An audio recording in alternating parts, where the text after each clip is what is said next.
So the next particular operation we call it as a shaping operation, wherein a device called as a shaping machine will be utilized for performing over here. So you have a box, switching box to turn it on and off this particular device. So once you are going to switch on the shaper machine, the head of this particular machine will be moving to and fro inside the guide base. You can see over there a dovetail shape or a tapered shape of a guide base are there, onto which this particular tool head will be mounted, and this particular movement will be utilized with the help of a quick return mechanism, Whitworth quick return mechanism. On the front of this particular device you are going to have a vise onto which you are going to clamp the workpiece firmly. The hand jaws of this particular device will be opened so that the required amount of the workpiece is being placed exactly in between this particular device, and you have the mechanism over here wherein you are going to place the tool material. The tool movement will be in the forward direction. Whenever it is returning back, it will be in the upward position. This complete tool head can be rotated at some particular inclination angle, and the depth of cut means this particular angle can be rotated downwards for giving the depth of cut movement of this particular device. The hand wheel can be lowered downwards or it can be lowered upwards depending upon the depth of cut which is being required for the workpiece. You have a different belt mechanism over here, and this particular block, or we call it as a cast iron block, is there, so onto which you are going to perform the slotting operation. So the slotting operation could be in terms of a V shape or it could be in terms of a rectangular portion. So this is the tool what we are going to use for performing this particular operation. So the parting tool which is normally used for the turning operation will be held perpendicular to the with the against the workpiece over here, and you are going to mount the tool on top of this particular tool holding mechanism.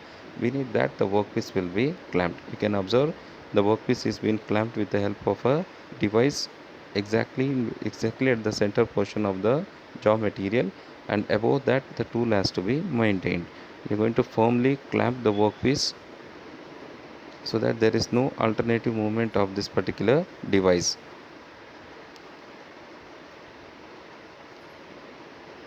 So you need to check the workpiece is being clamped firmly, so that due to the movement of this particular head, if the workpiece is being distorted, the shape which is being required may not be obtained. You need to unlock this particular nut for maintaining the tool position. Once the tool is being fixed over there, you need to clamp the tool also very firmly.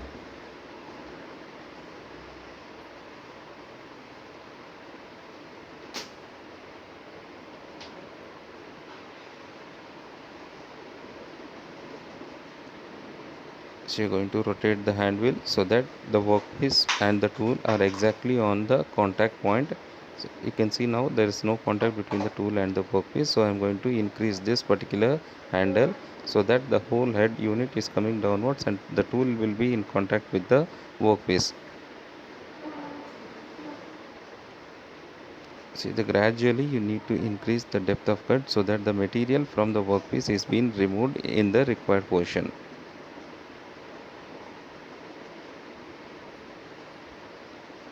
You can see the scratches is being started on forming on the top surface of the rectangular block.